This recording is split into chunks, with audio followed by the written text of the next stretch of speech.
You know, imagine trying to explain the internet or, I don't know, quantum physics to someone living in the 15th century. Right. Yeah. Good luck with that. Exactly. You couldn't just hand them a modern textbook and expect them to get it right. Their entire framework of reality just wouldn't have the architecture to support that kind of information. Oh, absolutely. It would sound like complete gibberish.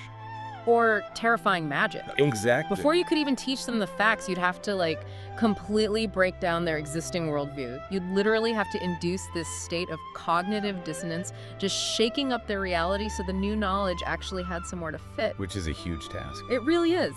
And, well, that is exactly what we are getting into today on this deep dive. For you listening, we know you're here because you're intensely curious, you love those mind-expanding aha moments, and, frankly, you hate the dense jargon that usually bogs them down. Oh, yeah.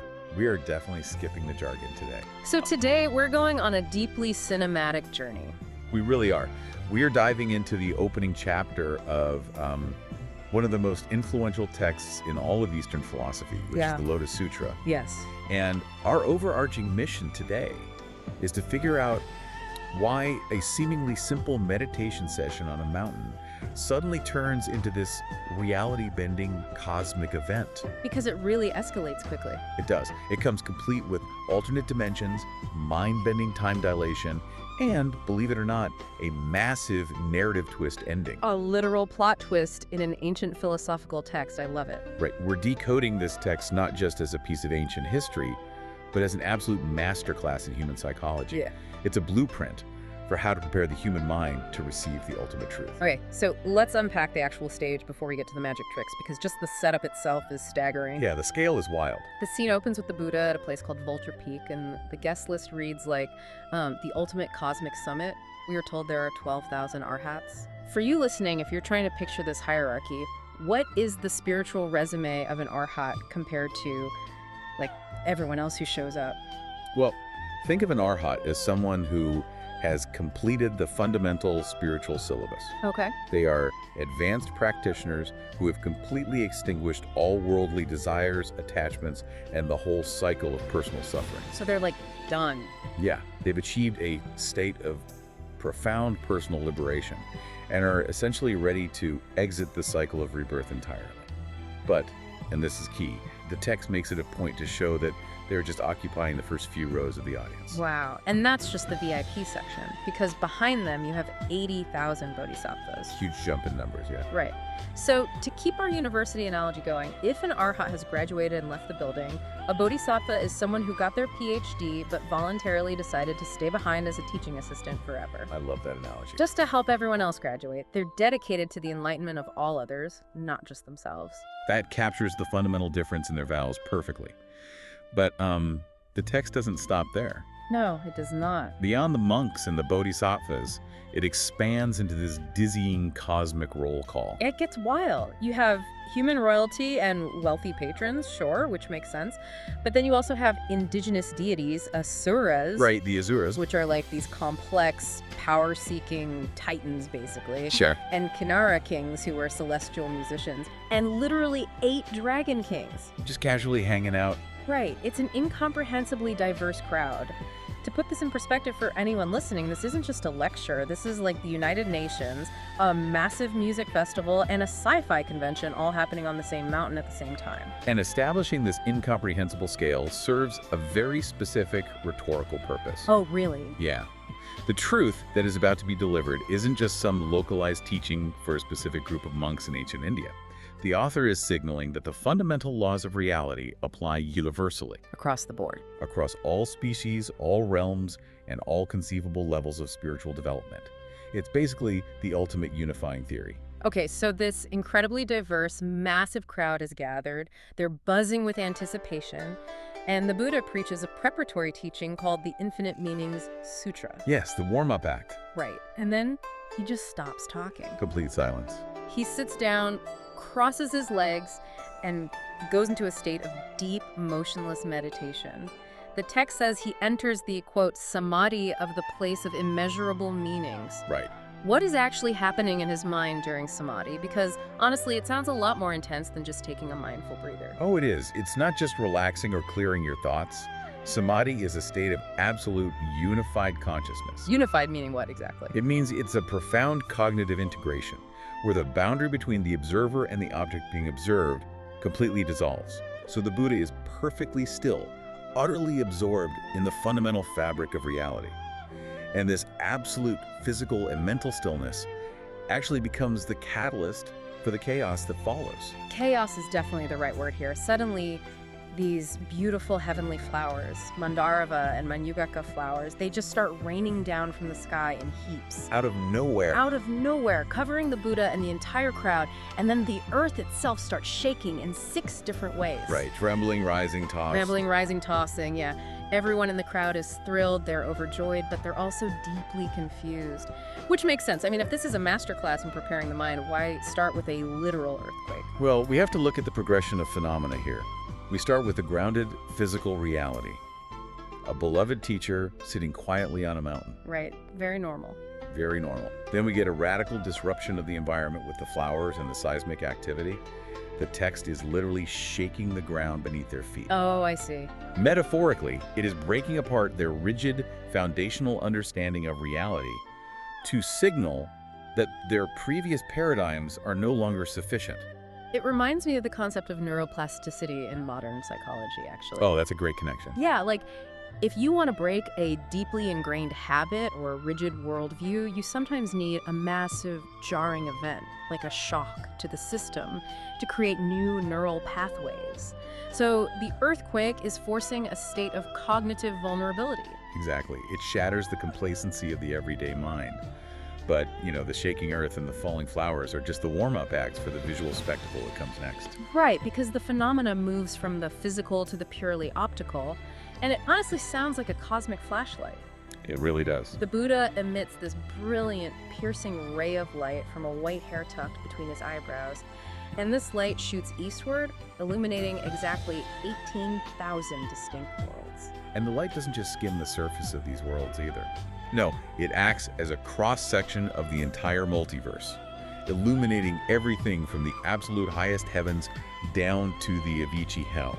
Okay, let's pause on that terminology for a second because it's intense. When the audience sitting on Vulture Peak looks into this light, they are suddenly peering into what the text calls all 6 realms of existence. Yes. And this includes Avici.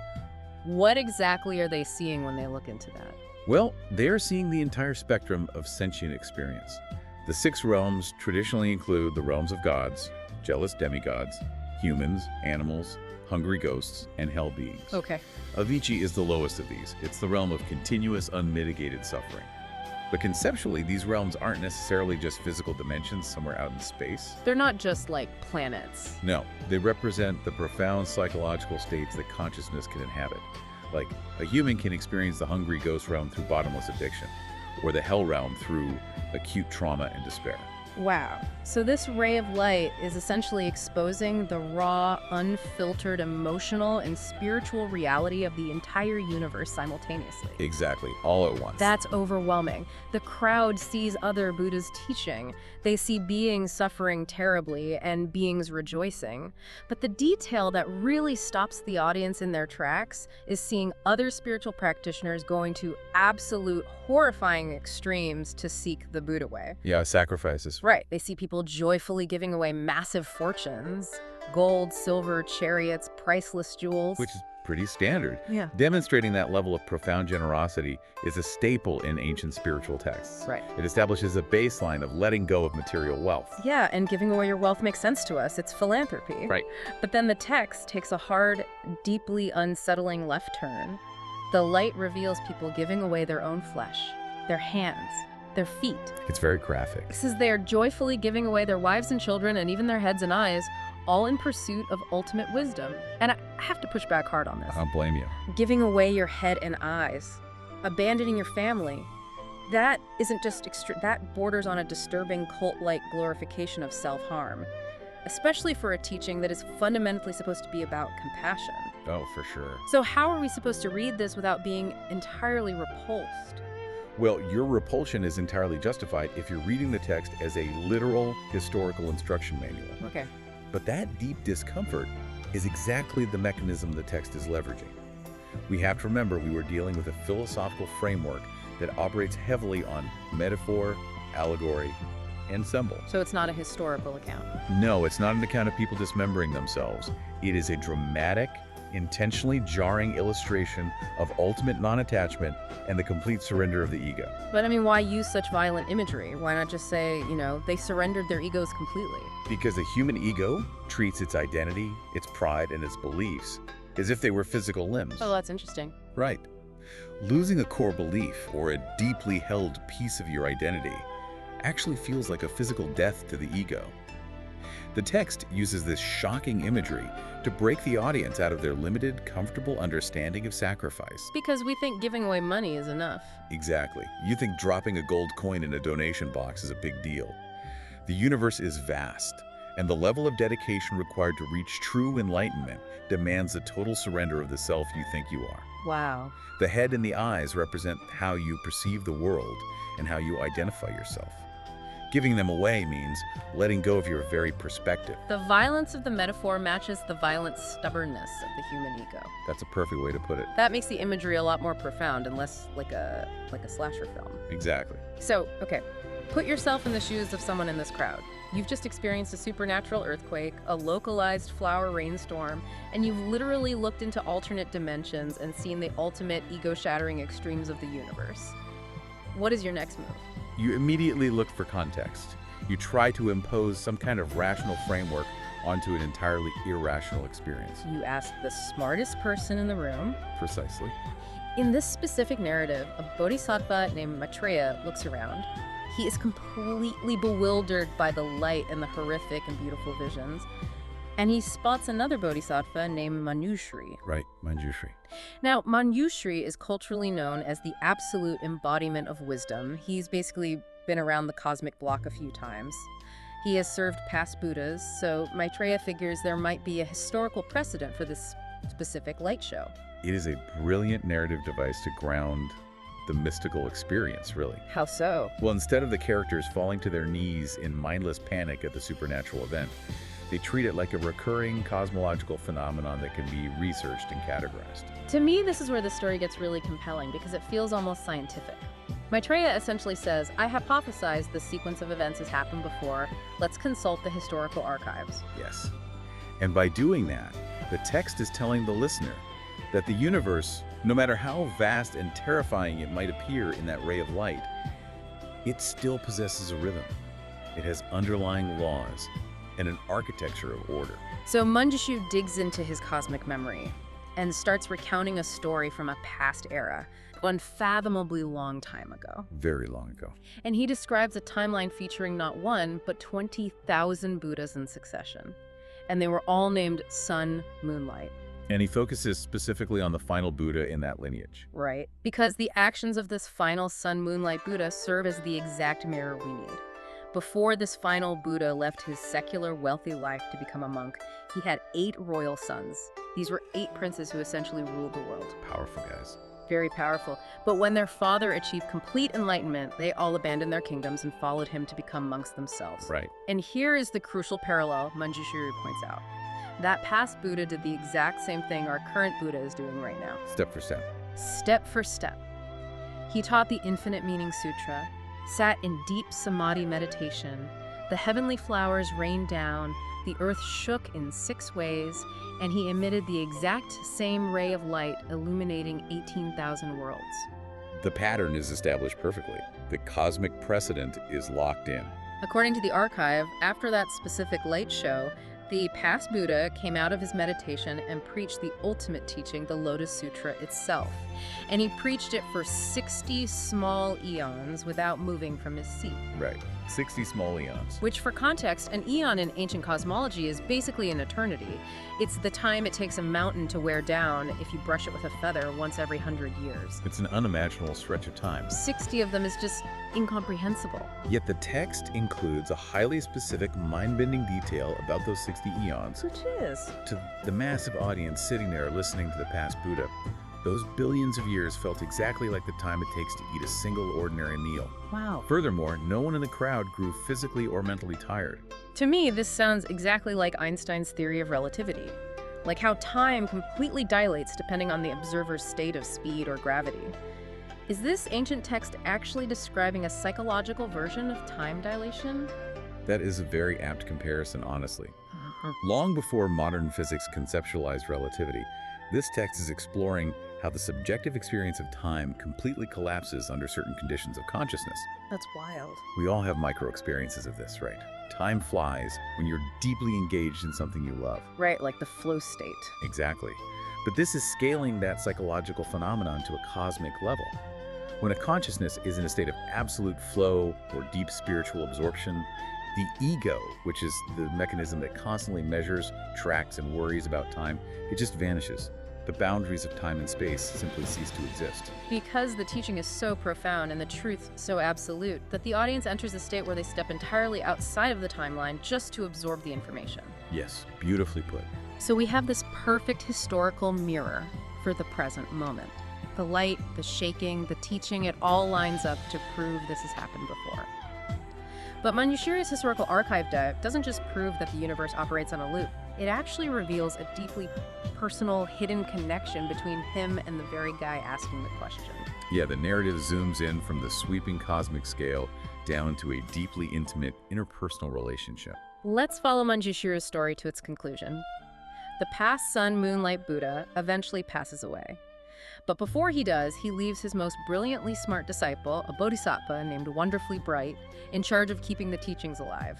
Right. Wonderfully Bright takes over, and he mentors those 8 royal princes for another 80 small eons, until every single one of them achieves full Buddhahood. He is depicted as an incredibly competent, highly successful steward of the teachings. But Wonderfully Bright had another disciple, a guy whose given moniker was Seeker of Fame, and the ancient text absolutely roasts this guy without mercy. It really doesn't hold back. Not at all.